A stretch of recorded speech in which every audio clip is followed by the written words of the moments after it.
the flame working demonstration. This is a beautiful torch that's specifically built for glass artists like myself. It's called Carlisle. I believe it's built in Carlisle, Pennsylvania. But what we're doing here is we are burning natural gas and oxygen. And when we do that, we can reach temperatures of over 4,000 degrees Fahrenheit, which is pretty incredibly hot. It sounds hot, but just for a little bit of context, lava coming out of a volcano is usually about 2,000 degrees Fahrenheit. So this thing is twice as hot as lava. But what we're doing here is we take these room temperature glass rods and we toss them right into this flame. And they're quite all right. And not all glass can do that. Not all glass can just kind of start to melt like this. Most glass would snap and pop and break into lots of little pieces. A little bit like taking an ice cube and throwing it into a hot cup of coffee. And we definitely don't want that. So this glass has a special ingredient in it that allows us to do what we just did. This glass has boron added to the mixture. And when we add boron to the mixture, we get a glass that can much more readily expand and contract with rapid heat change. The boron in the mixture gives this glass its name, which is borosilicate glass. Borosilicate glass was originally invented for things like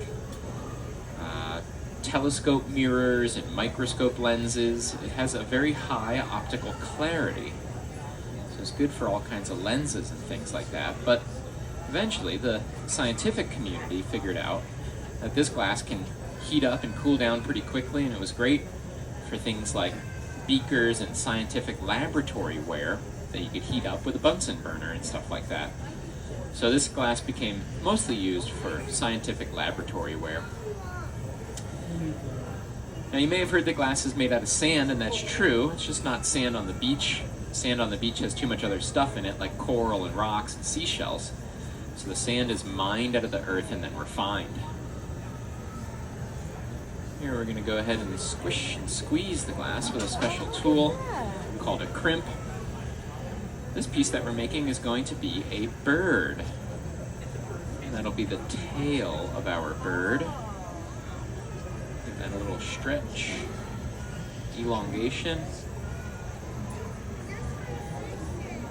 Give it a little curl and curve as well. When I first started making birds, they were a little bit too symmetrical and rigid, but once we started moving them around, giving it a little bit of gesture, they started to look a little bit more natural and alive. So our glass has silica sand, soda ash, and limestone in it, and it's primarily silica sand, mined out of the earth and then refined. So we've got the tail end of our bird, and we want to work on the other end. We want to work on the head and face.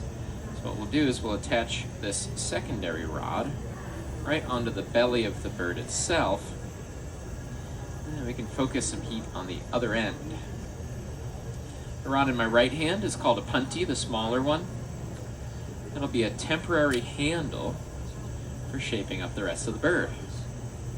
I added that onto the belly of the bird at a colder temperature, and the strength of a glass-to-glass connection like this is dictated by the temperature. So the hotter a connection is, the stronger it'll be. And in this case, it's a colder connection. It'll break off later on. So here we'll accumulate a little bit of material for what will be the head of the bird.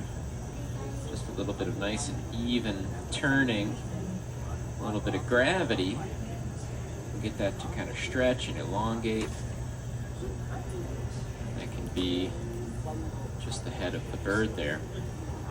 Let gravity do some of the work for us. We can always capture these nice and smooth and elegant forms with just gravity.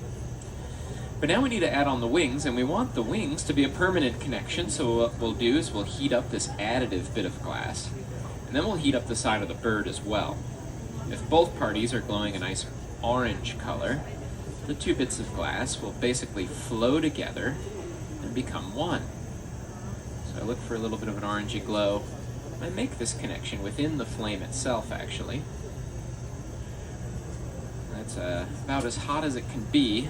When we make that connection, the two bits flow together. Now we can use our crimp tool once again. Squeeze in that nice texture.